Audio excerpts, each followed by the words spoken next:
बाळा, किती दिवस झाले तू याच क्षणाची वाट पाहत होतास, नाही का? किती दिवसापासून तुझ्या मनात प्रश्नांचा कल्लोळ माजला होता. तू मला हाका मारत होतास, मला मार्गदर्शन करा, माझ्या प्रश्नांची उत्तरं द्या असं म्हणत होतास. घे, मी आलोय आज तुझ्याशी थेट बोलायला. खूप झालं तुझं रडणं, खूप झाली तुझी चिंता. आज तुझ्या सगळ्या प्रश्नांची उत्तरं मी देणार आहे.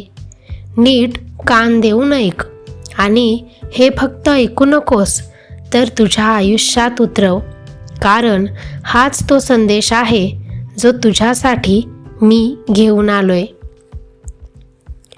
तू म्हणतोस, स्वामी, मी तुमची इतकी सेवा करतो तरी माझ्याच वाट्याला संकट का?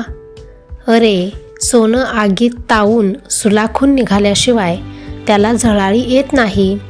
ही संकटं तुला संपवण्यासाठी नाहीत, तर तुला घडवण्यासाठी आहेत. ज्याप्रमाणे एक आई आपल्या बाळाला चालताना पडू देते, जेणेकरून त्याने स्वतःच्या पायावर उभं राहायला शिकावं, तसंच मी तुला थोडं लांबून बघतोय. पण लक्षात ठेव, तू पडणार असशील तेव्हा तुला सावरणारा पहिला हात माझाच असेल. माणूस कर्माच्या गप्पा मारतो खरा, पण फळाची अपेक्षा मात्र लगेच करतो. तू तुझं कर्म प्रामाणिकपणे कर. जे तुझ्या नशिबात आहे ते तुला मिळाल्याशिवाय राहणार नाही, आणि जे तुझं नाही ते कितीही प्रयत्न केले तरी तुझ्याकडे टिकणार नाही. माझ्याकडे येताना मागण्यांची झोळी घेऊन येऊ नकोस, तर श्रद्धेची ओंजळ घेऊन ये. तू फक्त 1 पाऊल माझ्या दिशेने टाक, मी तुझ्यासाठी 10 पावलं धावत येईन. हा माझा शब्द आहे. आता नीट ऐक, हा माझा तुला गुप्त संदेश आहे. तू आज ज्या परिस्थितीमुळे घाबरला आहेस ती परिस्थिती कायम राहणार नाही. काळ बदलतो तशी परिस्थितीही बदलते. पहिली गोष्ट, नको त्या चिंता करणं सोडून दे.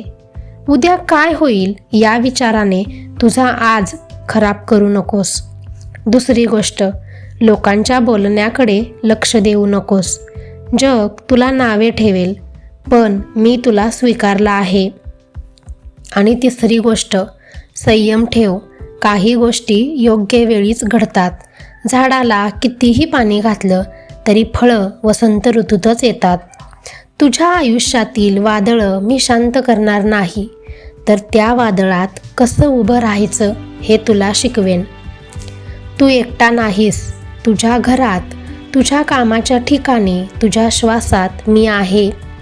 जेव्हा तुला खूप एकटं वाटेल तेव्हा शांत डोळे मिटून श्री स्वामी समर्थ या मंत्राचा जप कर. तुला माझ्या अस्तित्वाची जाणीव होईल. तुझ्या आयुष्याची दोरी माझ्या हातात आहे. मग तू चिंता का करतोस? विश्वासाने चालत राहा. मी तुझ्या सोबत आहे, मी तुझ्या पाठीशी आहे आणि मी कायम तुझ्यासाठी उभा आहे.